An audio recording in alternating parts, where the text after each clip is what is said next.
மயக்கம் தெளிந்து வந்தார். ஸ்ரீராமன் சீதையை கண்டு சீதா என்று சந்தோஷப்பட்டார். சீதை பக்கம் ஒரு பிள்ளைக்கு 2 பிள்ளை நிக்கி.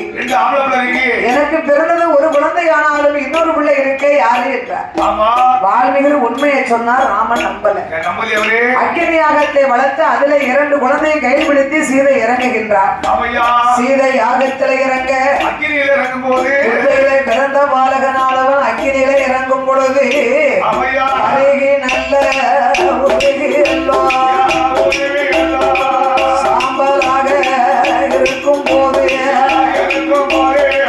சீதாதேவி ராமனை கண்டு அழுது புலம்பினார்.